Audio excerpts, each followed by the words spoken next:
Suas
Glória a Jesus.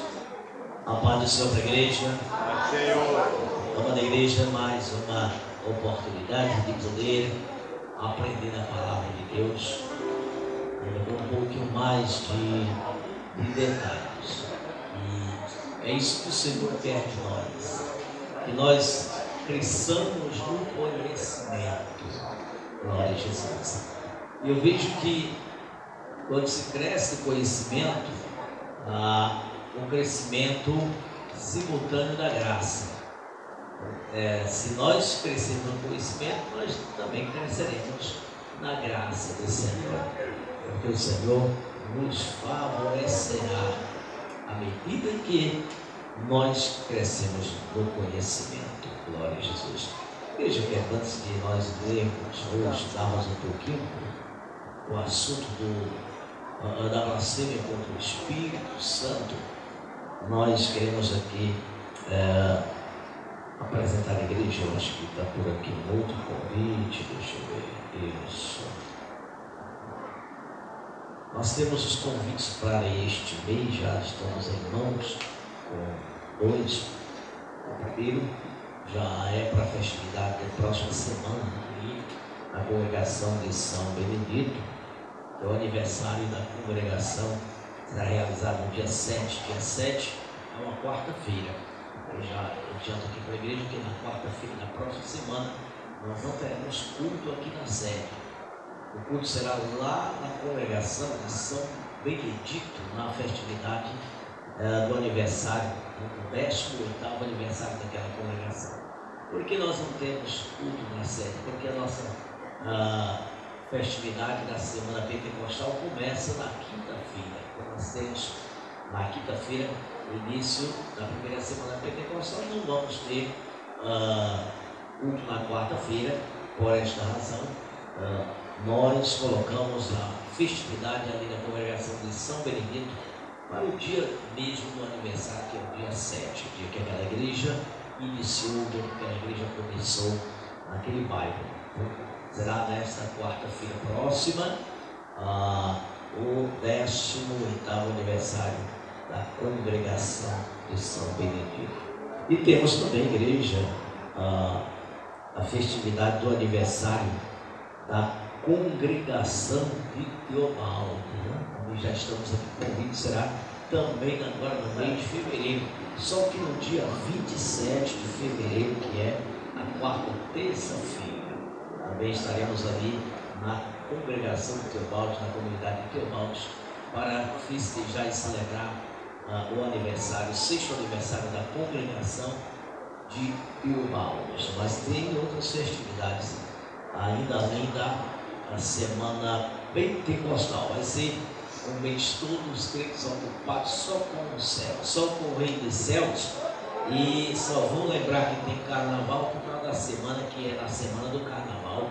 Aí você vai passar para alguém: olha, na semana do carnaval a Bela Vista vai fazer retiro. Aí você pergunta: retiro? A Bela Vista vai fazer retiro? Mas não vamos fazer esse ano, vamos nos retirar de casa para a igreja. Só isso, né? Nós vamos fazer um retiro, sair da nossa casa para vir para a igreja. Esse é o retiro que nós vamos fazer, até porque nós nunca fizemos retiro em época de carnaval.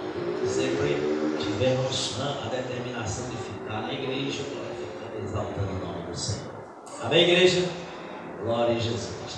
Então vamos dar início a nossa doutrina em estilo e forma de estudo sobre o assunto blasfêmia contra o Espírito Santo, mas eu queria ler um dos textos que está nesse panfleto que os irmãos receberam, que é Mateus capítulo 12, versículo de número, a partir do versículo de número 22. Amém? Mateus capítulo 12, a partir do versículo 22.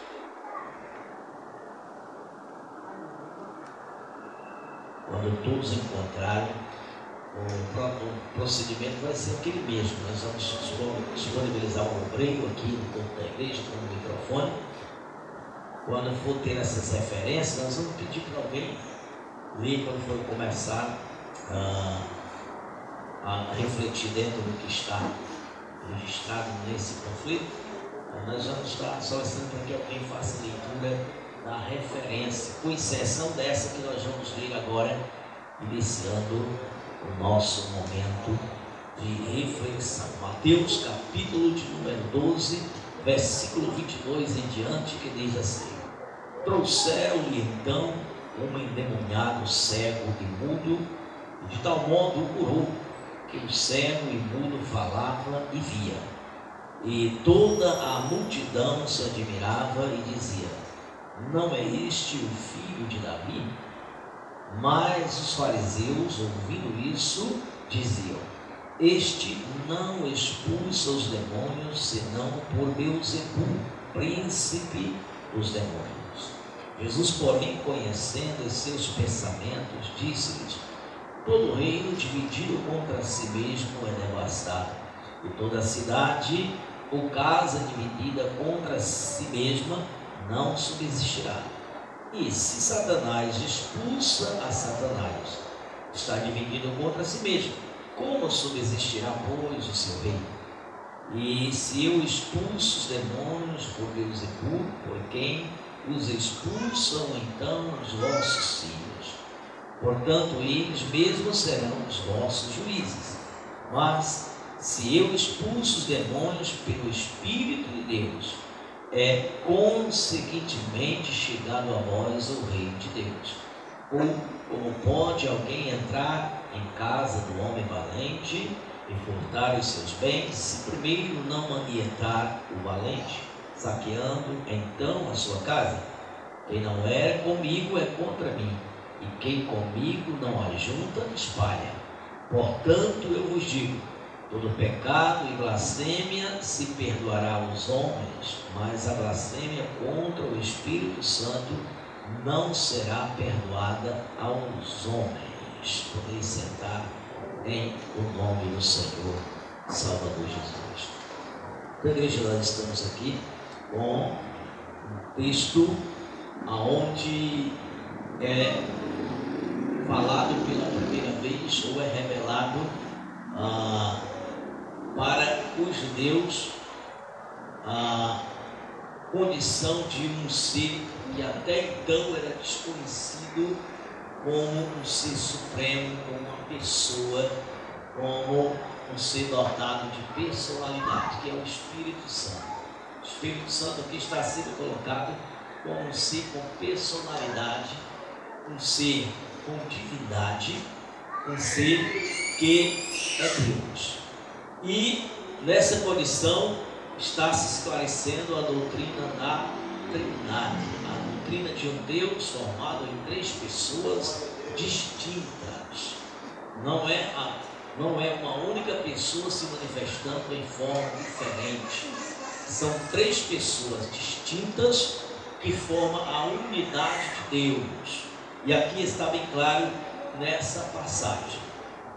Igreja, quando começou Jesus a falar sobre essa questão do Espírito ser Deus, e ao mesmo tempo Jesus revelar que o pecado contra o Espírito Santo torna-se um pecado infernal. Como isso aconteceu? Justamente por essa ocasião no texto que nós temos. O texto que nós temos. O texto que nós vemos deixa bem claro que Jesus acabara de expulsar demônios, e quando ele expulsar esses demônios, houve, da parte dos que presenciaram, da parte dos que viram, uma admiração muito grande, porque Jesus, ele foi abordado para que ele operasse na vida de uma pessoa, curasse uma pessoa que ela não ouvia, essa pessoa ela não enxergava, ela não ouvia e não falava. Essa pessoa ela nem ouvia e ela nem falava. E naquela ocasião, tudo que se acreditava era que a pessoa apenas tinha problemas de enfermidade na sua audição e na sua fala. Só que quando levaram para Jesus curar, se depararam com algo diferente. Em vez de Jesus simplesmente ele repreender a enfermidade, ele repreendeu foi o demônio. Ele repreendeu foi demônios. E quando ele repreende o demônio, aquela pessoa, ela começa a ouvir, ela começa a falar normalmente. Naquele momento, igreja, o que estava impedindo daquela pessoa ouvir, daquela pessoa falar, era um demônio que estava alojado em sua vida. Aquela pessoa sofria de uma possessão e só foi descoberto quando Jesus expulsou o demônio. Por isso que houve uma admiração. Por isso que todos que viram, que presenciaram, se admiraram. Porque não imaginavam que era por consequência de demônios. E naquele momento, aquela admiração, ela repercute de uma forma extraordinária. Mas que isso chega ao conhecimento das lideranças religiosas. Chega ao conhecimento daqueles que já estavam se enciumando de Jesus. Jesus já estava se tornando tão popular, tão aceito, que a credibilidade das autoridades religiosas já estava indo abaixo. E cada obra que Jesus operava, mais Jesus aumentava a sua credibilidade. Enquanto aumenta a credibilidade de Jesus, claro, diminuindo os outros. Enquanto aumenta a popularidade de Jesus, claro que aumenta os outros. Porque o que Jesus estava conquistando? Eram aqueles que antes eram liderados pelos líderes religiosos, principalmente pelos fariseus, que esse grupo religioso era o que mais tinha influência dentro da população comum. O grupo religioso que tinha uma influência mais política, mais no tocante ao templo, ao governo do templo, era do grupo dos saduceus, porque esses eram os dominadores, mas em termos de poder governamental, de poder político e de administração do templo. Porém, os fariseus eram uma religião mais popular, que influenciava mais as pessoas em seus pensamentos, que conduziam o rebanho, a nação de Israel, mais pela influência das suas mensagens, das suas doutrinas, e até porque eles apresentavam-se como sendo os defensores da verdadeira doutrina.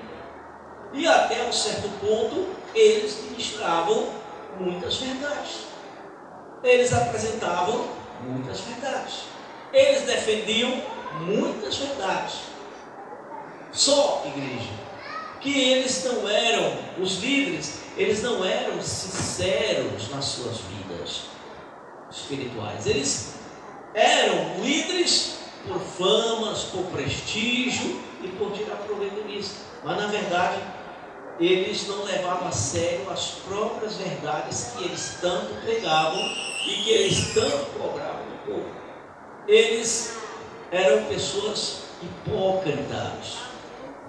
A religião dos fariseus era formada pela maioria dos líderes de pessoas hipócritas. E nós vemos que o hipócrita, igreja, ele não consegue ser sincero. O hipócrita, ele não consegue levar as coisas a sério. O hipócrita, ele não consegue fazer o sã juízo. O hipócrita, ele é alguém fingido, ele é alguém falso. O hipócrita, ele é egoísta. O hipócrita, ele é uma pessoa vaidosa. O hipócrita, ele sente-se superior a todos os outros. O hipócrita, ele não merece confiança, mas até que se descubra que ele é hipócrita. Enquanto não se descobre, ele tem uma facilidade de cativar as pessoas, ele tem uma facilidade de iludibriar as pessoas. Enquanto Jesus não aparece, enquanto Jesus não se manifesta e começa a ter contato com o povo e começa a ensinar o povo tinha honra pelos fariseus. O povo respeitava os mestres dos fariseus. O povo acreditava que eles eram verdadeiramente os defensores da verdade. Só que quando Jesus se manifesta, as mesmas verdades que os fariseus pregavam, as mesmas verdades que os fariseus diziam serem os defensores dela, as mesmas verdades que os fariseus diziam ter com eles e dentro deles, Jesus começou a falar delas, a ministrar sobre elas. Só que quando Jesus manifestava, quando Jesus ministrava, acontecia aquilo que ele ministrava, que estava registrado justamente nos Escritos Sagrados que os fariseus só defendiam. E Jesus começou a operar os milagres, a curar.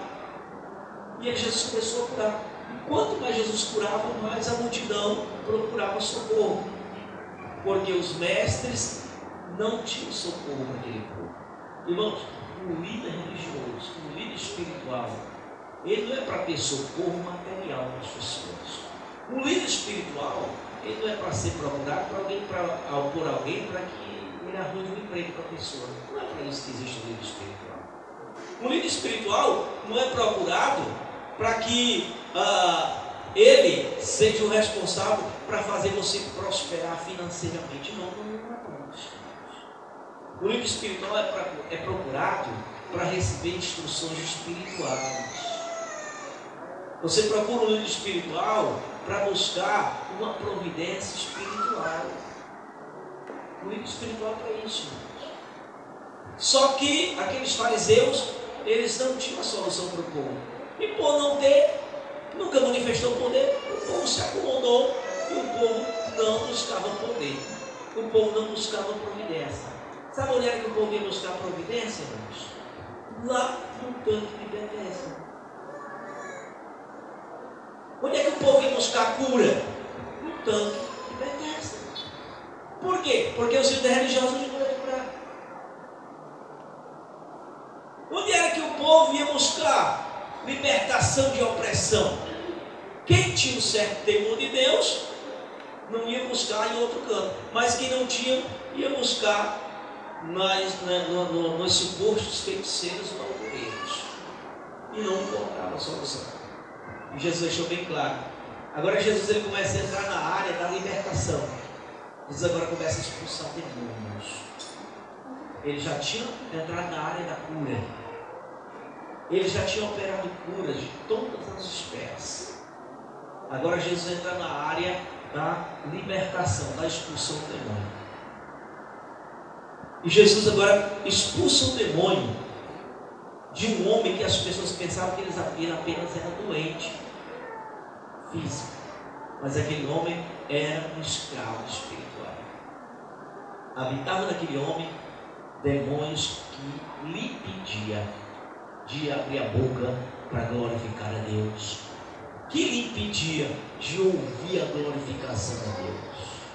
O homem que impedia era impedido de ouvir a palavra para crer, porque o crer vem pelo ouvir. Aquele homem não ouvia, aquele homem não falava. Aquele homem estava determinado, já com uma sentença de morrer nos seus pecados e ir para o inferno. Mas Jesus chega e expulsa o demônio daquele homem. Quando esse boato se espalha, e que foi um milagre extraordinário, que chega ao conhecimento dos opositores de Jesus, isso vai gerar ainda mais acréscimo da credibilidade de Jesus e mais descredibilidade dos fariseus. Então o que é que eles tentam fazer? Eles tentam prejudicar a credibilidade de Jesus. Eles tentam levar Jesus à descredibilidade. Aqueles homens já sabiam que eles não iam frear Jesus, porque eles eram mestres da lei. Eles eram os intérpretes da lei. Eles eram os doutores da lei. Para todos os efeitos, eles conheciam a lei. Aqueles homens sabiam que aquele que eles tinham expulsado aquele demônio, aquele homem, ele trazia todas as características, toda a identidade de quem a Bíblia dizia que era o enviado de Deus. Eles sabiam disso. Eles eram plenamente conscientes disso. Mas o negócio, irmão, às vezes a pessoa é tão consciente do certo, mas está tão dominado pelo errado, tão dominado pela posição, pelo financeiro, pelo status, que ele não consegue mais se libertar disso. Então os fariseus, eles eram escravos disso, escravo da posição, escravo da fama, escravo de ser realmente os líderes populares. E quando alguém vê aquele rebanho que tanto lhe honrava, que tanto lhe admirava, esvair, ou seja, diminuir, em um outro campo está, num coração hipócrita nasce os ciúmes. E quando nasce os ciúmes, nasce também o ódio. E na hora que o ciúme nasce, o ódio acompanha. Por quê? Porque o ódio ele vai ter que agir para destruir aquele de quem você não tem ciúme. Então, o alvo agora é destruir Jesus.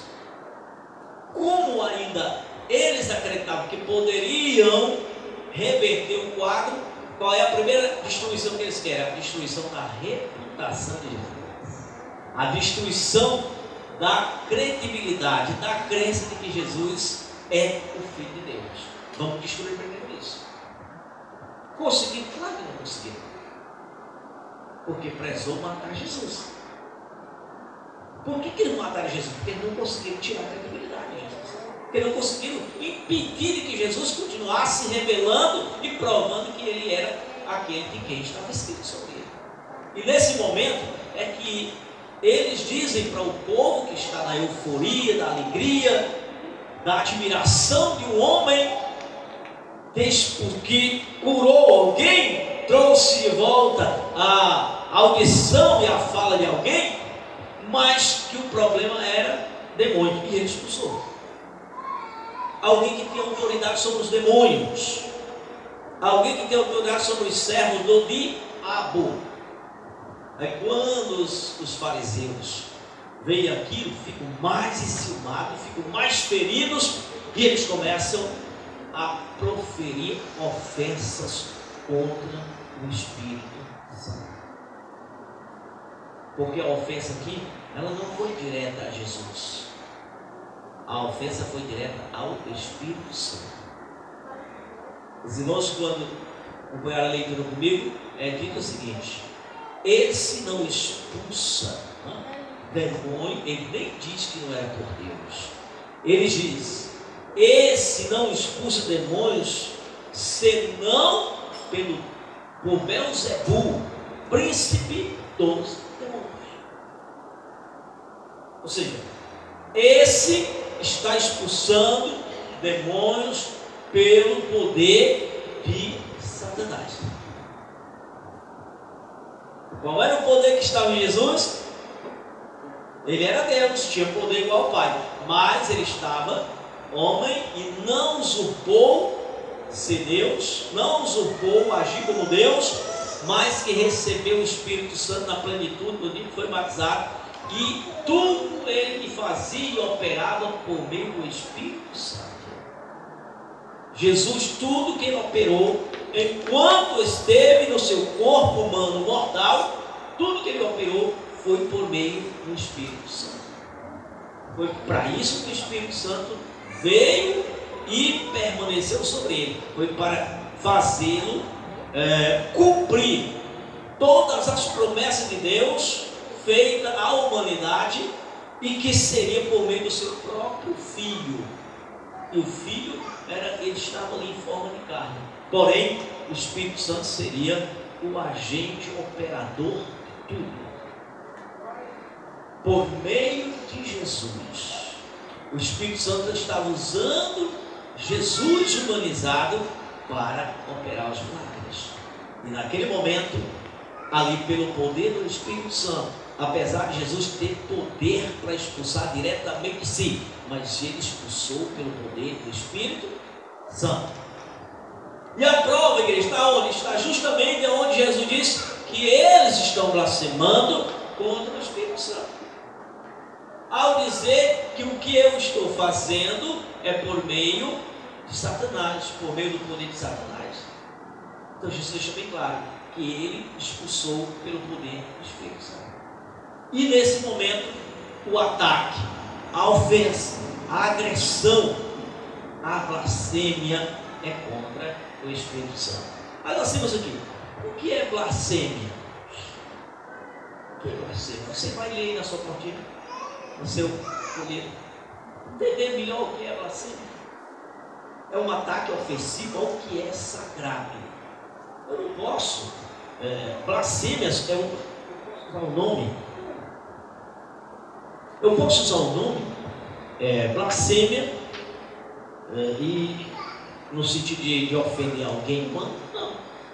Blasfêmia é uma palavra que tanto tem o seu significado no hebraico como no grego, mas em ambas as línguas a palavra blasfêmia ela só pode ser feita contra algo que representa divindade, algo que é sagrado.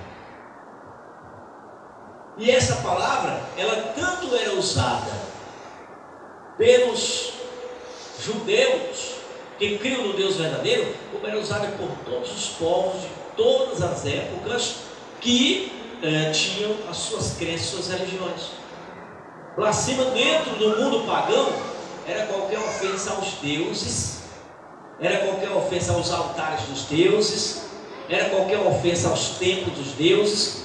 Qualquer ataque, qualquer tentativa de desmoralizar, de descreditar a qualquer instituição que representasse a deuses, era considerado blasfêmia. Porém, com os judeus também não era diferente. Toda agressão ao sagrado era blasfêmia. Se ofendesse um instrumento de Deus, um ministro de Deus, um homem levantado por Deus, um homem usado por Deus, era uma blasfêmia. Por quê? Porque estaria ofendendo o Deus que estava usando. Se atacasse os templos, as sinagogas, para os judeus, era blasfêmia. Se atacasse o templo, era blasfêmia. Os imperadores babilônicos, eles praticaram blasfêmia em relação aos judeus, quando Belsassar tomou vinho nas taças dos templos que tinha sido transportada por Nabucodonosor para Babilônia. Quando ele bebeu, ele praticou um ato blasfêmio. Por quê? Porque aquelas taças eram sagradas. E aquilo se tornou uma blasfêmia, uma ofensa a Deus, ao sagrado, ao que era consagrado a Deus. Então, igreja, na hora que esses líderes religiosos, conhecedores detalhadamente das escrituras sagradas, judeu de judeu, não eram gentios, não eram homens sem o conhecimento das revelações divinas, não eram homens que não tinham posse da revelação divina, eles tinham posse das escrituras sagradas. Eles eram os intérpretes das escrituras sagradas. Por essa razão é que se tornou uma blasfêmia contra o Espírito Santo, que usava Jesus para operar aquelas maravilhas. Vamos ver aqui o que é dito. Nós temos sem numerações aqui os parágrafos. O parágrafo primeiro é o que é blasfêmia, o parágrafo 2, né? O que é a blasfêmia? O que é a blasfêmia contra o Espírito Santo? O que é isso? É a ofensa e a rejeição consciente contra a pessoa do Espírito Santo. E por que eles blasfemavam? Se agora eles tinham consciência de que o Espírito Santo, que pousou em Jesus, que foi tão divulgado, que foi tão anunciado, que João Batista divulgou, e que todo mundo tomou conhecimento, que sobre Jesus, que habitava em Jesus, uma pessoa sagrada do Espírito Santo. E os fariseus sabiam disso. E que eles tinham na Escritura prova de que aquele que Deus enviasse receberia o Espírito Santo. O povo comum não tinha muito conhecimento, mas eles precisavam ter conhecimento, porque nada se cumpriu em Jesus que não tivesse escrito. Até para Jesus receber o Espírito Santo estava escrito sobre eles. E eles conheciam detalhadamente as Escrituras. Então, não se justifica alguém desfazer, atacar e ofender aquilo que eles sabem pelas Escrituras que eles dizem defender, que de fato é de Deus e que é o Espírito de Deus. Não se justifica atacar, não se justifica ofender. Por essa razão que para eles Jesus, ele trata com uma afirmação, irmãos, definitiva. Vamos prosseguir que nós vamos melhorar o nosso entendimento. O terceiro parágrafo: quem Jesus disse que estava blasfemando contra o Espírito Santo? Nós temos aí os fariseus. Vamos ler aí, quem vai ler esse versículo? O Brito vai pegar o microfone e disponibilizar. Pronto. Agora a igreja acompanha a leitura aí. Mateus capítulo 12, versículo 24. Mateus capítulo 12, versículo 24. Mas os fariseus, ouvindo isto, murmuravam: este não expele demônios, senão pelo poder de Beelzebul, maioral dos demônios. Pronto. Então, a quem Jesus estava identificando como blasfemos, ou como blasfemadores contra o Espírito Santo, os fariseus. Então, quem eram os blasfemadores? Quem foram os blasfemadores? Os fariseus. Quem eram os fariseus, irmãos? Nós temos aí no quarto parágrafo. Quem eram os fariseus? Os fariseus eram um grupo religioso, conhecedores das Escrituras Sagradas, onde estavam os mestres da lei. E eu digo, irmão, aqueles mestres da lei, eles tinham o conteúdo bíblico na mente mais do que nós pastores na atualidade. O mestre da lei daquela época, eles tinham a Bíblia, o Velho Testamento, todo memorizado na Bíblia, com mais capacidade do que o próprio Silas Malafaia hoje tem. Silas Malafaia é um homem de uma mente brilhante. Silas Malafaia dá até uma impressão, quando ele está ministrando e cita referência, faz referência e sem olhar a Bíblia, sem nada, dá até uma impressão que ele tem a Bíblia toda decorada, mas não tem. É impossível, ou quase impossível, que alguém tenha uma Bíblia toda decorada. Possível é que você tenha lido toda a Bíblia, mas que decorou. Porém, a mente brilhante de Silas Malafaia, aqueles fariseus tinham uma mente mais brilhante ainda. Por quê, irmão? Porque eles eram obrigados a conhecer detalhadamente. E eles eram aqueles que interpretavam, eles liam, reliam e viviam só para ler a Bíblia. E viviam só para esmiuçar o conteúdo sagrado. E eles tinham um capricho, porque os fariseus tinham um capricho de se passar pelos únicos defensores da verdade. Então eles precisavam conhecer a verdade. E eles ministravam até com muita precisão a verdade. E uma certa vez Jesus disse: tudo que eles ensinaram aí, vocês passam. Porque eles ensinavam a verdade. O problema era eles não viverem a verdade. O problema estava neles e não no que eles ministravam. Estavam em como eles se comportavam. Aí onde está o problema? Se eu ministro a verdade, mas os irmãos não sabem o meu interior. Os irmãos vão saber o que eu vou ministrar, o que eu ministro, o que eu prego. E eu prego aqui a verdade, e eu exponho a verdade, eu faço aqui uma exposição profunda da verdade, mostrando referências bíblicas. Os irmãos podem sair daqui encantados. O pastor, um homem de Deus, mas os irmãos não pensam em Deus. Os irmãos podem não saber e não saberão como que eu me comporto no meu interior.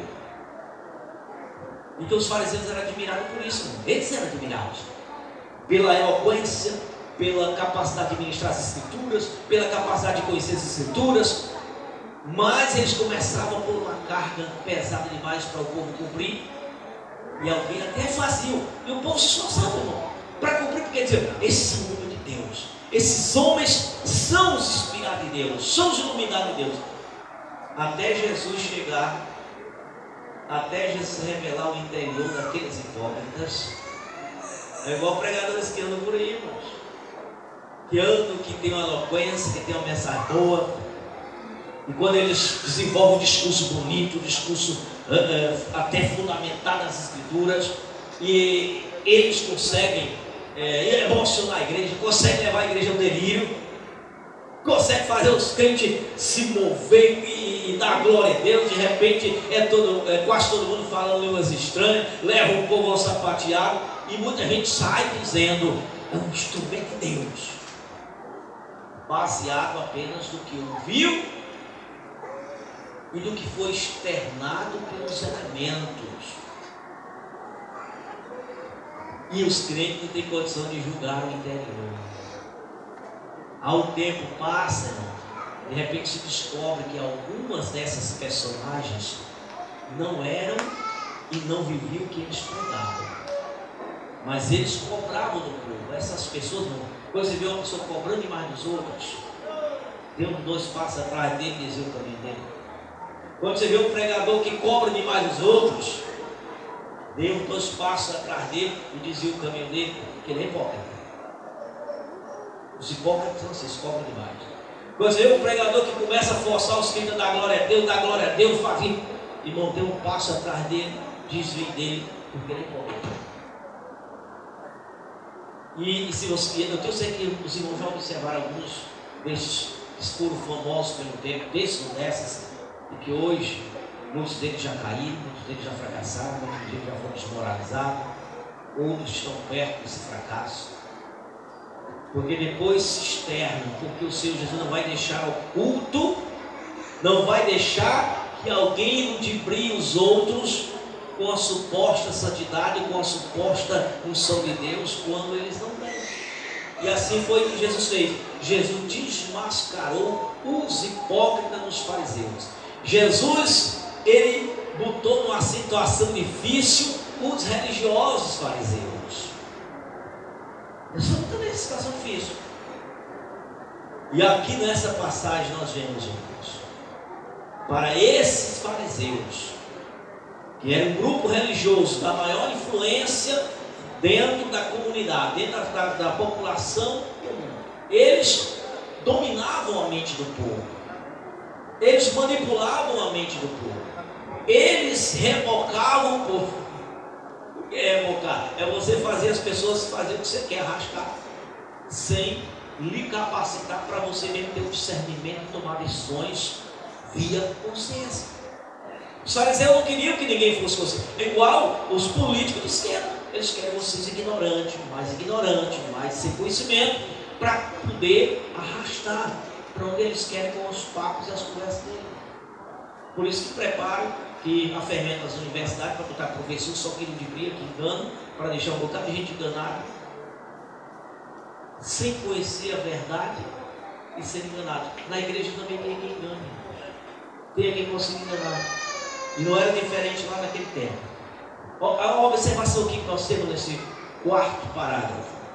Quando Jesus falava sobre a blasfêmia contra o Espírito Santo, ele está afirmando que o Espírito Santo é Deus, ou seja, um ser divino. Afirmação esta que os fariseus não aceitaram, pois ainda os judeus, eles não compreendiam a doutrina da Trindade, eles não tinham essa compreensão. E quando não se tem a compreensão, você rejeita o que vem e que vai ser conhecido como novo. E aquilo que é conhecido como novo pode ser rejeitado como sendo adulteração, como sendo perversão, como sendo fraude, como sendo impostor. E foi o que eles começaram agora a tratar Jesus. Esse Jesus que você diz que é enviado de Deus, ele não é enviado de Deus, não, é enviado do diabo. Esse Jesus que vocês dizem que expulsa os demônios pelo poder de Deus, não, ele expulsa pelo poder de Satanás. Aí é onde Jesus, irmãos, agora pega esses ângulos. Pega esses ângulos. Mas vamos ver aqui o quinto parágrafo. Pode haver blasfêmia contra Jesus, Cristo? Pode? Pode haver blasfêmia contra Jesus? Hã? Pode. Pode. Por quê? Porque ele é Deus. Estava um, mas ele é Deus. Mas é interessante, nós vamos descobrir uma coisa que Jesus disse: que toda blasfêmia feita contra ele vai ser perdoada. Nós vamos entender esse mistério. Vamos decorrer do estudo, vamos entender esse mistério. Que Jesus disse: pode ter blasfêmia contra ele? Pode, porque toda blasfêmia ela só pode acontecer se for contra uma divindade, contra o que é sagrado. E Jesus é divino, Jesus é sagrado. Jesus é um ser divino. Então, se a blasfêmia contra Jesus, que é Deus, pode existir? Pode, porque ele é Deus. Mas por que é que ele diz que a blasfêmia contra ele tem perdão? Nós vamos descobrir que condição Jesus está falando isso. Mas vamos ver aí. Quem vai ler aí Mateus 12, 32?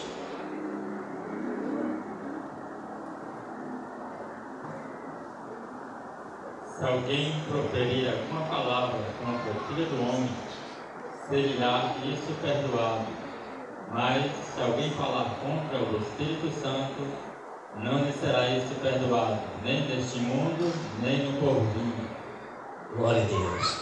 Agora, o versículo é esclarecedor do porquê ele perdoa mesmo que blasfemar contra ele. Sabe por quê, igreja? É porque em Efésios diz que ele não usurpou o ser. Jesus, ele é Deus, mas ele não usurpou o ser. Ele não usurpou a sua condição de Deus. O que é usurpar? Tomar para si usar. Ele não usurpou o ser Deus. mas humilhou-se a si mesmo, ganhando forma humana. Quando ganhou forma humana, ele esteve na condição humana, sendo usado como humano. Por isso que a expressão dele é dita aqui: toda blasfêmia feita contra o filho do... Ele não estava falando de outro homem não, e nem de um outro filho não, ele estava falando dele mesmo. Ele estava falando dele mesmo. E quando se identificava como filho do homem, ele estava se identificando na sua condição natural, na sua condição humana, e não na sua condição divina. Jesus está dizendo: se blasfemarem de mim enquanto eu estiver como homem, eu vou perdoar. Por quê? Porque ele sabe as fraquezas e as incapacidades do homem compreender as coisas do Espírito. Havia muita gente natural ali. Se os fariseus tivessem chegado e só blasfemado de Jesus, Jesus teria perdoado. Por quê? Porque era possível que você olhasse para um homem e dizer: não, não pode ser Deus. Eles ainda não compreendiam as Escrituras Sagradas. Eles tinham as Escrituras Sagradas, mas eles não compreendiam ainda como deviam, porque Jesus é quem abriu a mente das pessoas. Mas o problema é que eles blasfemaram contra o Espírito Santo. O ataque foi ao Espírito e não à pessoa de Jesus. Foi ao poder operador. E eles sabiam que naquele homem tinha um poder operador do Espírito Santo. Eles podiam não reconhecer Jesus como Deus, não ia ter problema. Se ele não reconhecer Jesus como Deus, não ia ter problema. Essa blasfêmia ia ser perdoada. Não ia deixar de ser um pecado, ia, mas era um pecado perdoado.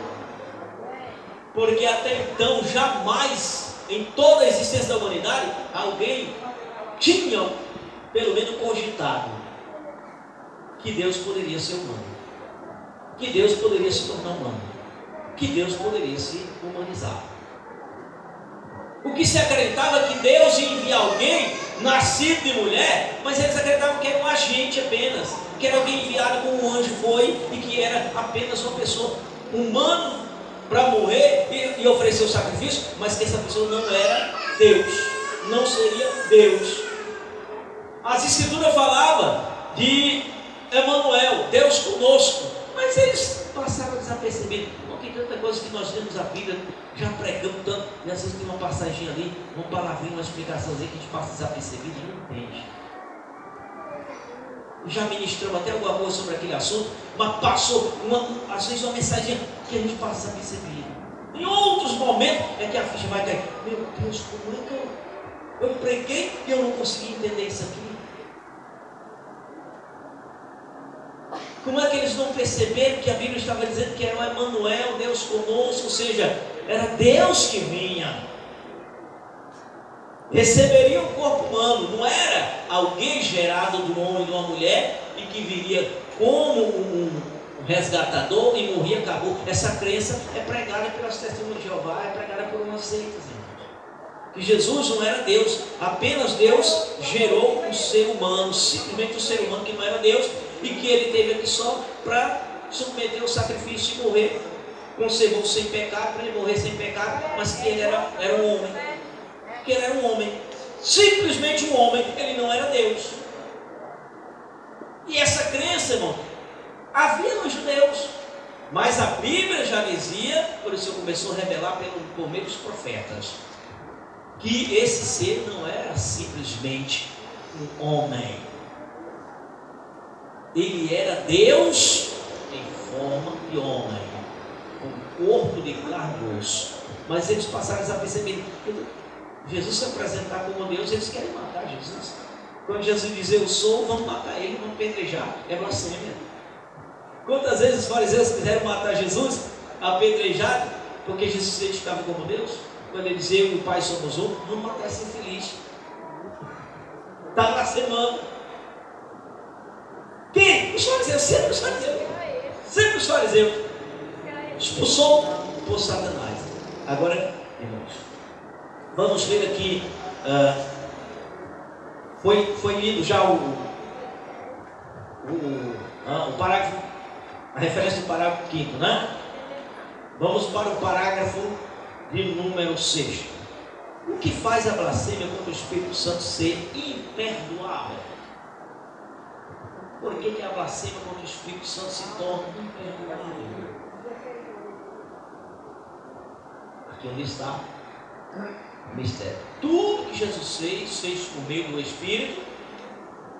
Todos os milagres que ele operou por meio do poder do Espírito. Espírito Santo. Tudo foi por meio do Espírito Santo. Porque Deus lhe deu o Espírito sem medida. Ele estava sendo um servo. Por isso que ele não usurpou ser Deus. Ele veio como sendo servo. Ele estava a serviço, servindo o Espírito Santo. Quando Jesus morreu e ressuscitou, mas antes mesmo ele já dizia que primeiro ele tinha que ir, porque quando ele não fosse, não viria o outro Consolador. Aí onde está a maravilha, irmãos?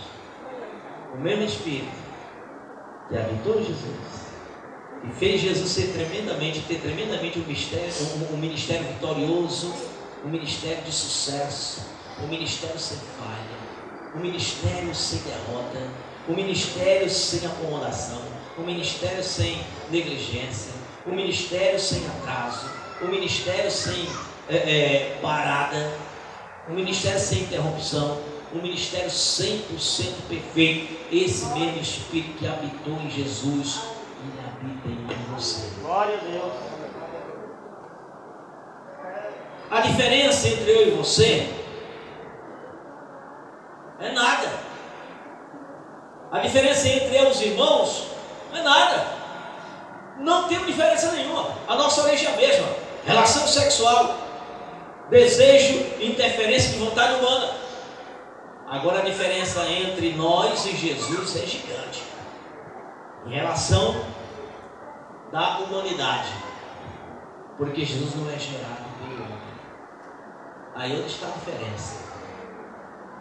Jesus não traz da sua origem, no seu surgimento, pecado nenhum, culpa de pecado nenhum, e nós trouxemos. O Espírito Santo habita no ser santo. Só que quando Jesus sobe, ele tem um povo para santificar, um povo santificado, que ele promete enviar o outro Consolador. Quem é o outro Consolador? Jesus estava aqui consolando, mas ele estava nos consolando sendo usado pelo Espírito Santo. Agora ele vai, volta à sua condição divina. Ele não agora está mais com o Espírito Santo habitando nele, porque ele agora voltou à sua origem, à sua divindade. Ele agora se apoderou da sua divindade, ele agora usurpou a sua condição de Deus, sobe para a glória, senta direto do Pai, o Espírito Santo vem e o Espírito Santo agora está sobre as nossas vidas. Mas vamos ver aqui o que ele diz aqui. Por que a blasfêmia do Espírito Santo é imperdoável? É porque o Espírito Santo recebeu a missão de trabalhar o ser humano para conscientizá-lo do pecado, da justiça e do juízo, ou seja, levar o ser humano ao arrependimento, à rendição ao Salvador Jesus. Mas se o homem recusa conscientemente o agente da ação para a salvação, que é o Espírito Santo, jamais será convencido e convertido do seu pecado, não alcançando a justiça, que é Jesus o Salvador, restando a ele a condenação, que é o juízo. Como é que alguém vai receber perdão se ele não aceita aquele que lhe convence do seu pecado? Que é aquele que convence que o pecado ele condena e que precisa de um Salvador, e ele convence que existe um Salvador, que é a justiça de Deus. E ele também convence o homem de que há um juízo, um julgamento, uma punição. Se essas três coisas, irmão, que o Espírito Santo é uma delas que ele veio para operar no mundo aqui, quando fala no mundo é nas pessoas, não é no globo terra. Se as pessoas rejeitam esse agente, que é o trabalhar os não crentes Essas três ações o Espírito trabalha aos não crentes, para poder levar ao arrependimento por meio do convencimento de quem é pecador e ao convertimento ao Senhor Jesus. Se a pessoa não aceita o Espírito Santo, que é quem vai operar até levar a pessoa a crer no sacrifício de Jesus como expiatório e salvador e receber o perdão do Senhor, como é que ele vai ter perdão?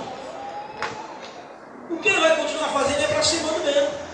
Ele vai continuar blasfemando, ofendendo o Espírito Santo. Ele vai continuar dizendo que o Espírito Santo não habita. Ele vai continuar dizendo que quem habita nos crentes é o espírito de demônio. Ele vai continuar dizendo que é o espírito de Satanás. Essas pessoas, quando faz isso conscientemente, elas estão blasfemando. Agora é para quem faz isso conscientemente. Tem pessoas, irmão, que não tem consciência de nada, que não entende nada, que não conhece nada. Nem essa escritura, ela nunca leu a Bíblia. Ela nunca ouviu ninguém falar da Bíblia para ela. E ela pode ouvir um crente falar uma língua estranha e ele ficar zombando. Mas ele está zombando da pessoa. As pessoas estão zombando da pessoa. Ele sabe, está berrando. É assim que faziam muitos lá no passado, quando a igreja pentecostal, a Assembleia de Deus, chegou no Brasil, que começou o grande mover do Espírito Santo e o operar do Espírito através dos poderes e também dos dons repartidos, e muitos falavam línguas estranhas. E às vezes o povo, na proximidade onde estava acontecendo aquelas reuniões, aqueles cultos, os crentes falando língua estranha, os outros faziam, berravam ali, os crentes estão berrando, olha ali, mas eles ofendiam o crente. Eles não entendiam do Espírito Santo. Os fariseus entendiam do Espírito Santo. Os fariseus sabiam que tinha Espírito Santo. O que eles não aceitaram foi que Jesus era o Filho de Deus e que nele habitava o Espírito Santo. O fariseu conhecia as Escrituras, e as Escrituras falavam do Espírito Santo. Então, se alguém zombar de um crente porque fala uma língua estranha e ele fica zombando, ele não conhece aquilo. No dia de Pentecostes, zombaram daqueles crentes, mas zombaram dos crentes, não foi do Espírito Santo. Estão embriagados, estão loucos. E aqueles mesmo que blasfemaram, que estavam blasfemando, daqueles homens, naquela hora, profetizando em línguas estranhas, sendo tomados e usados pelo Espírito Santo, aqueles mesmo que estavam blasfemando, muitos se converteram ali, receberam perdão, porque não estavam blasfemando o Espírito Santo. Muitos que zombavam os crentes no começo das Assembleias de Deus aqui no Brasil ou aqui no Macará, muitas dessas pessoas se converteram depois, foram perdoadas, porque não estavam blasfemando o Espírito Santo. A questão aqui, irmãos, é a blasfema contra o Espírito Santo. E só pode blasfemar contra o Espírito Santo quem conhece, quem sabe o que é o Espírito Santo. Não quem viu o Espírito Santo, mas quem sabe o operar do Espírito Santo. Qual é a missão do Espírito Santo? O que é que o Espírito Santo veio fazer? O que é que ele está fazendo? Como que ele faz? Qual é o sinal da sua presença? Qual é o sinal da sua manifestação? Quem conhece isso, igreja? Aí se conhecendo e atacando e atribuindo a obra do Espírito Santo ao diabo, aí sim, isso é procedimento. Se eu estou atribuindo ao diabo a obra do Espírito Santo, conscientemente eu estou blasfemando. Eu estou ofendendo o Espírito Santo. Isso significa dizer que eu não aceito o Espírito Santo como o regente da minha vida, como aquele que veio para me convencer, como aquele que veio para me converter, como aquele que veio para me guiar, como aquele que veio para me instruir. Então vamos ver aqui, ó. Quem vai ler aí a referência de João, capítulo 16, versículo 8? Cumprimento a igreja na paz do Senhor. João 16, 8 diz assim: e quando ele vier, convencerá o mundo do pecado e da justiça e do juízo. Pronto, olha aí. E ele veio. Veio ou não veio? Veio. O Espírito Santo desceu para Jesus, esteve com Jesus, foi com Jesus, voltou para habitar em nós.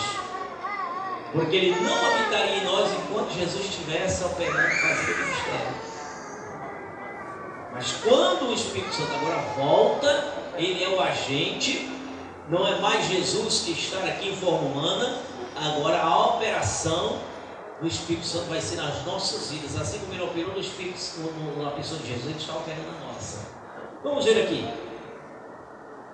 virando aí o panfleto, o outro lado. Que outras missões o Espírito Santo tem em sua vinda ao mundo? Qual a outra missão? Vamos ver aqui. Temos aí o item A. Veio como Consolador para estar para sempre com os salvos. Quem lê aí, João 14, esse já foi lido. Mas vamos ler de novo? Não, foi lido 16 e 8. 14 e 16. Quem lê?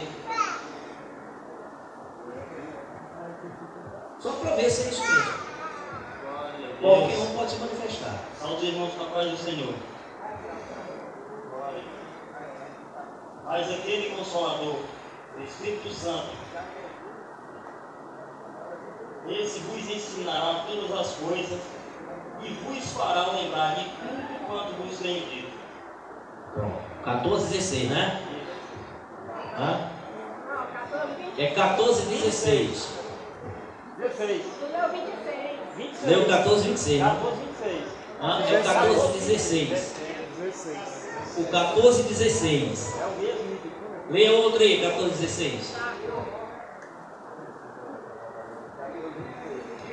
E eu rogarei ao Pai, e Ele vos dará outro Consolador, para que fique convosco para sempre. Pronto, é isso aí. Então, qual é uma das missões? Ele virá para consolar. Consolar. Nós estamos no mundo, nós precisamos de consolo, e não é de homem, e não é de psicólogo, e não é de coach, e não é de uma pessoa que é romântica. Não. Não é de pai, não é de mãe, não é de marido, não é de esposa. Não, o consolo do Espírito Santo nós estamos precisando, porque nós somos seres espirituais que estamos em um mundo que não é espiritual. E o Espírito Santo veio para nos consolar no campo espiritual, para que nós tenhamos condição de, na vida natural, sobreviver esse mundo sem ter o desespero, sem ter a queda e o fracasso, sem perder a esperança. Agora sim, para o item B, o 14 e 26 já foi lido, né? Então vamos para o item D. Quem lê aí João 16 e 13?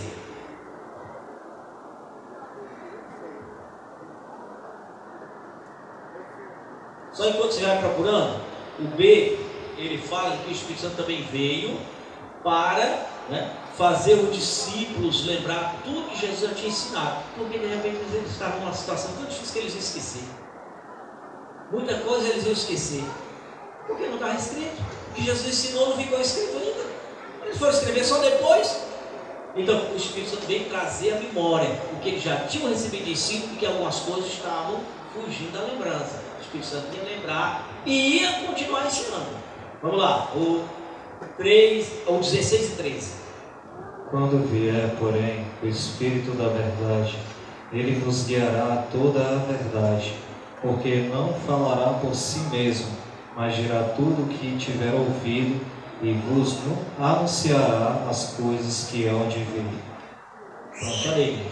Uma outra missão do Espírito Santo: nos guiar em toda, não é na verdade simplesmente, porque existem verdades humanas, verdades naturais, é em toda a verdade espiritual, na verdade bíblica. Ele vai nos guiar por ela. É nessa verdade que nós vamos ser guiados, conduzidos, orientados, dirigidos. E é uma missão do Espírito Santo. Nós pregamos sobre essa verdade, mas é o Espírito Santo que vai trabalhar na mente, no entendimento da compreensão. Nós não temos capacidade de fazer entrar esse entendimento na mente de ninguém. O Espírito pode, o Espírito faz você ter discernimento. E Ele vai guiar nisso. entender. Quem lê João 16 e 14, mais uma missão do Espírito Santo.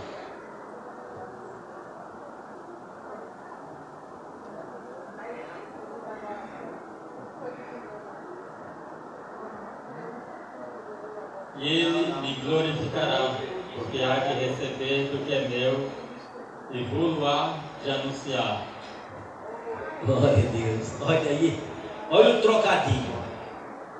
Jesus veio, ministrou o que era do Pai,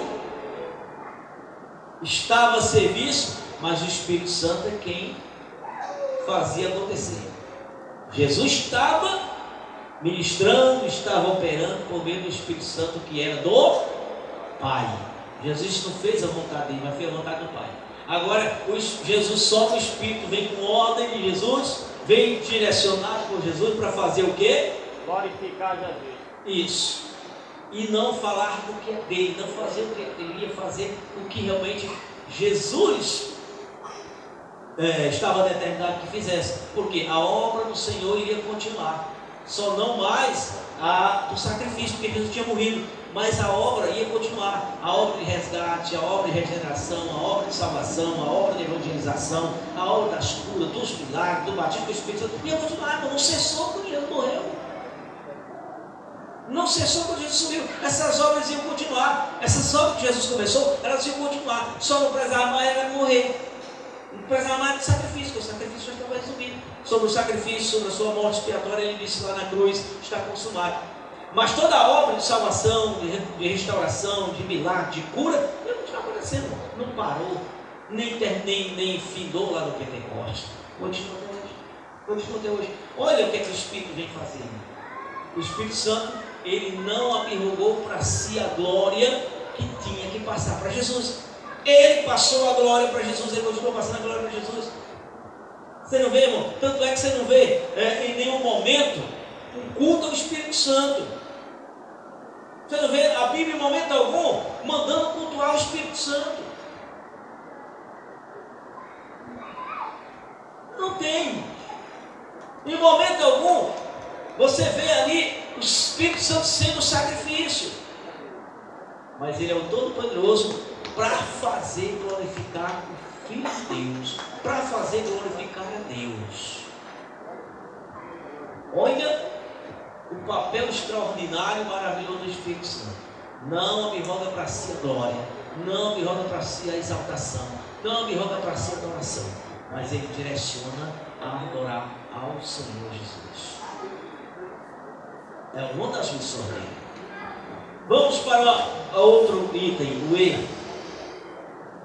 1 Coríntios 3,16, um escolhe esse, 1 Coríntios 3,16, e um outro escolhe João 14 e 16. Novamente se lê o 14 e 16 de João. Um escolhe 1 Coríntios, porque Jesus, o que foi que o Espírito Santo veio? Veio para mais do que? Vamos ver em 1 Coríntios 3,16. Não sabeis vós que sois o templo de Deus e que o Espírito de Deus habita em vós? Que maravilha, irmão. Por que vocês me deram glória a Deus desde ontem? Hã? Quando se citou a referência, se nós fôssemos bom de Bíblia, já sabia o que era que ia dizer. E não era para ter glorificado. O Espírito Santo habita em mim. Irmão, o Espírito Santo habita em santo.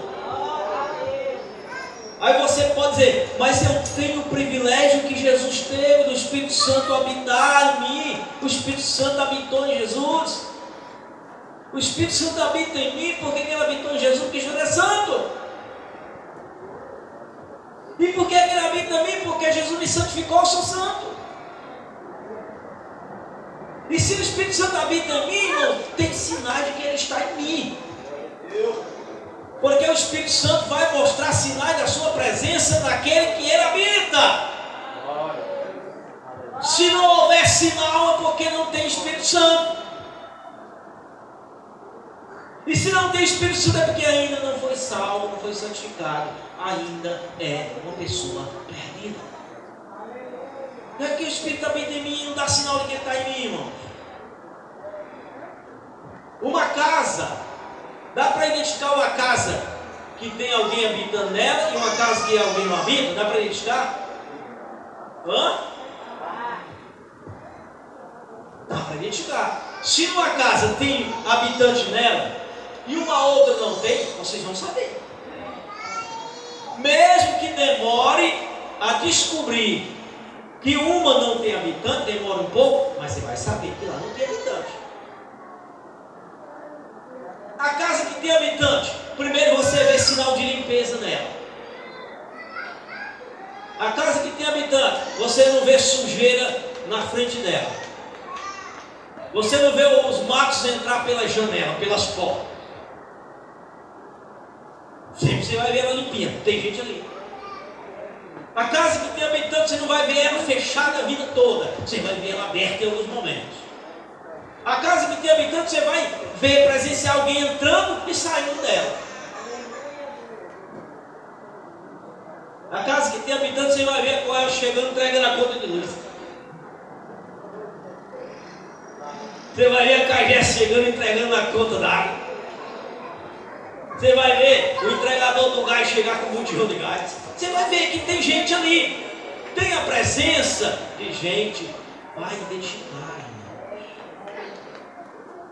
Agora, quando não tem ninguém morando na casa, com o passar disso, vai descobrir. Vai começar a ver o lixo tomar conta, chegar a ficar na frente da casa, da calçada. Depois você vai ver mato aparecer ali pela frente da casa. Depois você vai começar, você percebe que a porta nunca foi aberta. Você não vê chegar ninguém entregando nada. Você não vê ninguém entrar e saindo. Você vai começar a ver depois a pintura desfiorar. Ninguém está pintando, ninguém está renovando a casa. Depois vai começar a ver reboco caindo. Vai começar a ver formigueiro nas calçadas. Vai começar a ver cupim subindo pela parede. E ele continua e nunca... Pode até subir na casa de alguém que habita, mas do outro jeito ele não está mais ali. A pessoa mora e derruba. Ele faz não derruba. Mas se ficar o cupim direto ali, com um caminhozinho de cupim na parede e nunca for derrubado, é porque não mora ninguém ali. E se mora, é um irresponsável consigo mesmo, né? É um desleixado consigo mesmo. Não, mas porque não mora. Então, se o Espírito habita em nós, irmãos, será que ele não dá um sinalzinho de que está ali? Será que ele não dá um sinalzinho de que está ali? Ninguém vai ver o Espírito Santo, a comprovação do Espírito Santo de você. Ninguém vai ver. Vai ver sim. Tem que ver sim. Então, olha uma outra missão do Espírito tem de habitar na vida do Senhor.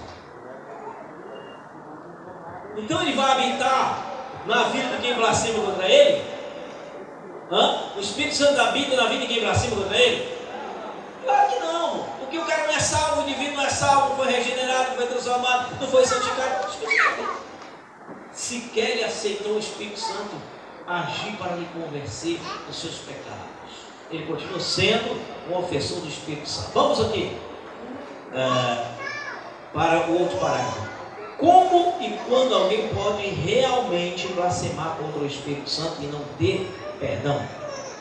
Depois de ter tido o conhecimento e a iluminação da verdade e se rebelar contra ela, voltando ao pecado, aí tem filtrando, é o mesmo que está assim, voltando ao pecado, recusando o mesmo, ou seja, recusando a própria ação e iluminação do Espírito Santo.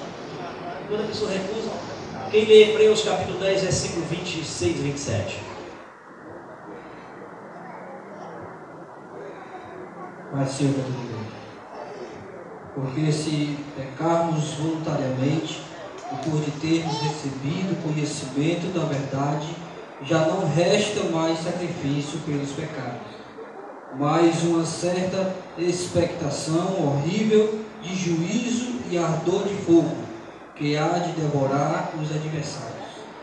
E aí, só que tem iluminação, que foi conhecedor da verdade, que tem toda a revelação da parte de Deus. E essa pessoa se rebela contra tudo aquilo que levou ao conhecimento, que lhe trouxe ao conhecimento da verdade. E rejeita esse, irmãos. Não tem mais sacrifício que alcance a vida dele. O sacrifício de Jesus não vai alcançar a vida desse elemento, desse indivíduo. ele não vai ter salvação. A única coisa que resta, que vai vir sobre ele, por mais que ele não espere, é a condenação, é o juízo. Não tem como, igreja, não tem como. Agora, nunca é bom, por mais que alguém não conheça, não tenha conhecimento suficiente das Escrituras, nunca é bom zombar de nada que é esquecido. Nunca é bom estar perto de escarnecedor, daqueles que ficam zombando, por mais que o indivíduo seja um estúpido e ignorante.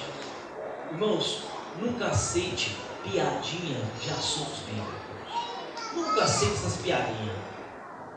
Tem gente que faz as piadinhas, tem muito crente, mas na boca de igreja sabe as piadinhas das coisas sagradas. Não faça isso não, que você pode se dar mal. Você é zombar das coisas de Deus. Escarnecer das coisas de Deus. O escárnio também é pecado. E se o escárnio for feito consciente, o indivíduo pode se dar mal. Uma hora dessas qualquer, o Senhor pode se irar e executar a pessoa. Isso que faz gracinha com as Escrituras, com assuntos da Bíblia Sagrada, com assuntos, com palavra que Jesus falou, fica usando para as coisas seculares. Não use não. Não use não. Eu já ouvi muito isso. Alguém usar expressões que são bíblicas, muitas vezes foi Jesus que falou, e você usar com outro propósito, com outro sentido, não faça isso não, senão está errado. Isso entra em contradição com a vontade de Deus. Isso entra em contradição com aquilo que Deus quer e requer de você. Vamos aqui para finalizar esse parágrafo. Dito isso, esse é o resumo. Como pode alguém ser salvo, visto que recusa o único meio que Deus estabeleceu para que o mundo venha ao conhecimento da verdade e seja salvo? Como pode alguém ser salvo se comete pecado imperdoável? Por causa da blasfêmia. Mas será que só é condenado quem pratica blasfêmia? Não, quem peca e vive no pecado. Aqui nós estamos falando de pecado imperdoável. Nós não estamos falando que esse é o único pecado que condena. Nós estamos falando de um pecado que não tem perdão. A doutrina de hoje é sobre um pecado que não tem perdão. Mas todos os pecados condenam, porém poderão ser perdoados. Mas é melhor não pecar do que ficar pecando para pedir perdão. Porque uma hora dessa pode não dar tempo de pedir perdão e morrer na hora que está pecando.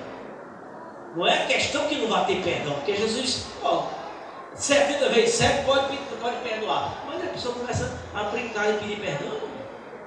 Aí volta, perdão, volta, me reconcilia, volta. Tem um bocado aí, meu filho, que não deu mais tempo de voltar. Morreu nessa brincadeira de vai e volta. Irmão, Jesus e crente, nós não somos gangorra não. Para estar indo e voltando. Tem que vir se firmar.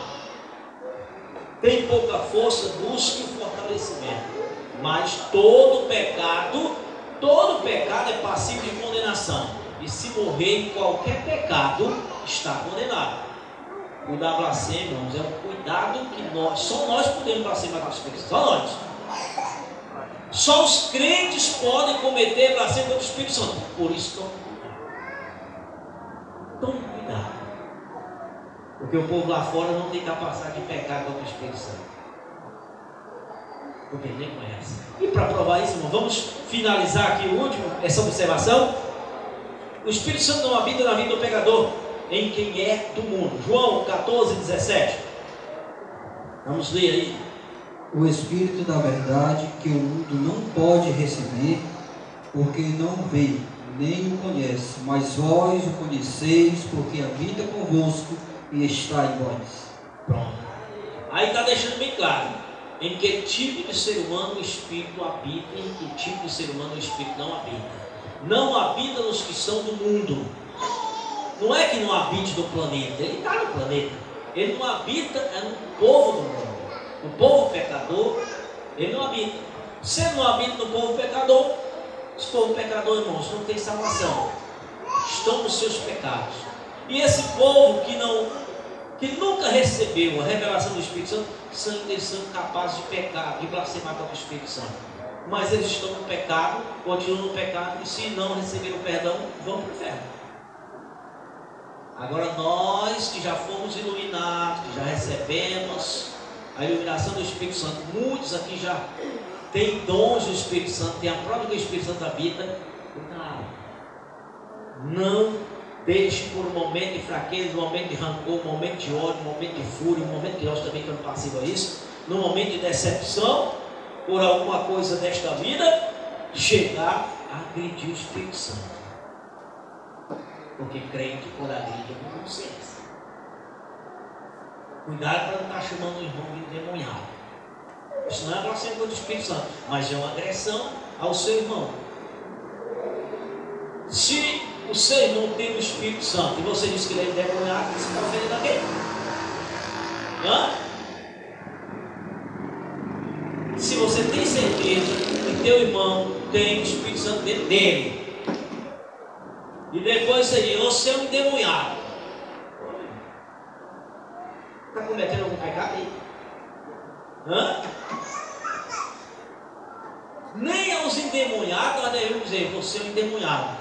Aos endemoniados nós devemos repreender o demônio que está nele. E a autoridade para repreender o demônio, não para ficar dizendo que ele é endemoniado. Cuidado, crente, para você não. Isso acontece até dentro de marido e mulher. Eu já ouvi muito entre marido e mulher brigando, aí eu direi, ai daqui, endemoniado. Tu tá vendo demônio. Irmão, isso pode custar caro, viu? Isso pode custar caro, pode vir consequências terríveis. E às vezes vem, nunca fica sem uma consequência. O que falou, o que semeou, tem uma consequência. Pode até o Senhor não levar em conta uma blasfêmia contra o Espírito Santo, mas é uma agressão contra o templo dele. E se é uma agressão contra o templo dele, é uma blasfêmia contra o templo de Deus. Se o Espírito Santo habita em mim, eu sou o templo de Deus, então eu sou sagrado. E existe blasfêmia contra o que é sagrado.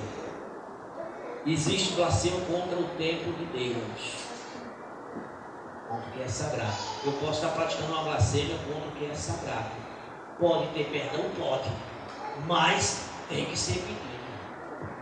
Não sei quantos aqui já chamou alguém de endemoniado, já chamou, quantas esposas já chamou o marido de endemoniado, quantos maridos já chamou a esposa de endemoniado, quantos irmãos já chamou de endemoniado, quanto alguém que foi ferido ou que ouviu alguém já vai falando, estava falando mal de aquele é um endemoniado. Então, se você fez, irmão, peça perdão a Deus. E se diz para a pessoa, além de pedir perdão a Deus, vai pedir perdão a pessoa. Sério, eu estou falando agora sério. Eu não estou aqui brincando. Eu não estou brincando. Se você chamou, se você atacou, se você blasfemou contra um templo de habitação do Espírito Santo, você blasfemou contra o sagrado, é necessário que peça perdão a Deus.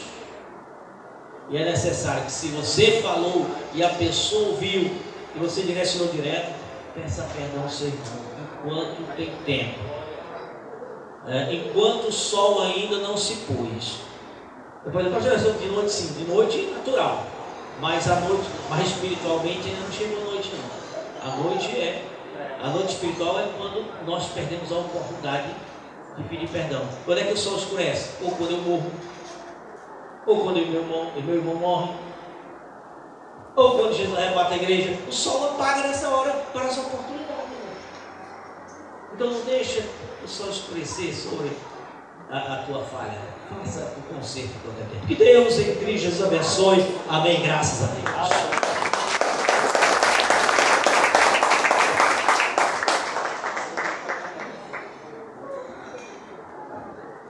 Louvado seja a igreja, vamos ficar de pé para nós orarmos a Deus.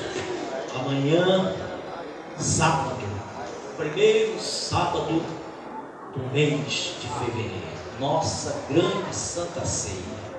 Vamos estar aqui, irmão, para ceiar em nome de Jesus. Ceiar com alegria, venha com alegria, mas venha com alegria mesmo. Quando você chegar, já venha no caminho cantando, venha cantando, louvando a Deus, os hinos que você sabe. E não se preocupe, você não vai olhar para você, não, é para alguém ver. Como aquele crente alegre, rapaz. Como aquele crente alegre, rapaz. Irmão, venha cantando para a igreja. Se você vem de carro, vem cantando. Se você vem a pé, vem cantando. Faça as pessoas, irmão, se maravilhar em ver você vir para a casa de Deus. E alguém pergunta: que alegria é essa? Eu me alegrei porque eu vou para a casa de Deus. Amém? Então amanhã, nossa Santa Ceia para a glória de Deus. Quantos querem oração, igreja? Convidamos aqui o presbítero Jonatas para estar orando, abençoando as nossas vidas, né? E também concedendo as bênçãos apostólicas em nome de Jesus. Glória a Deus. Feche seus olhos. Soberano Deus, muito obrigado, Senhor, porque até aqui, Senhor, o Senhor tem nos ajudado. Nos ajudado, Senhor, a vencer, meu Pai. A vencer, meu Pai, o pecado. Deus, a vencer, Senhor, a superar as tentações, meu Pai. Muito obrigado pelo que o Senhor tem feito em nossas vidas, Deus, e ter, Senhor, Deus, nos feito templo, habitação do Teu Santo Espírito. Por isso estamos aqui nesta noite, ó Deus, aprendendo do Teu Espírito, por meio do Teu instrumento que Tu tens usado. No nome de Jesus, nos leve em paz, nos dá uma noite de paz. Espírito Santo, se conosco, como foi prometido, até a consumação do século. Que a graça de nosso Senhor Jesus Cristo, o amor de Deus nosso Pai, a comunhão e as consolações do Espírito Santo repouse sobre todo o povo de Deus. Só quem crê diz amém. Amém. Eu tenho um Deus que não vai deixar essa luta me matar, desespero me tomar, ou uma expressão que seja a situação, o controle ainda está na palma de suas mãos. Eu tenho um Deus que não vai deixar essa luta me matar, desespero me tomar, ou uma expressão que seja a situação, o controle ainda está na palma de suas mãos. O choro duro à noite, mas a alegria ela vem pela manhã. Eu creio, eu creio. O choro duro à noite, mas a alegria ela vem pela manhã. Eu creio, eu creio. Ainda que a videira não floresça e não haja fruto da vide e o produto da oliveira brinda, todavia me alegrarei, todavia me alegrarei, todavia me alegrarei.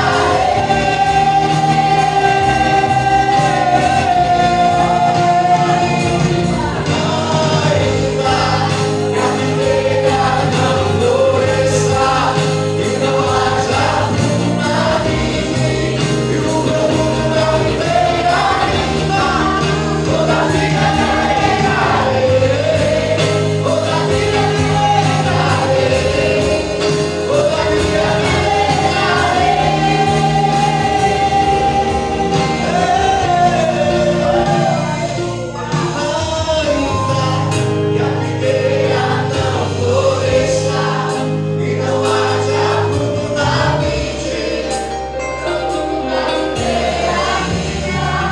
todavia me alegrarei, todavia me alegrarei, todavia me alegrarei.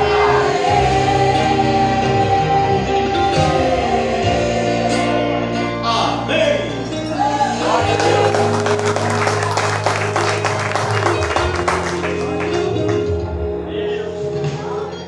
Jó, como pode ainda adorar, se não tem motivos para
para o teu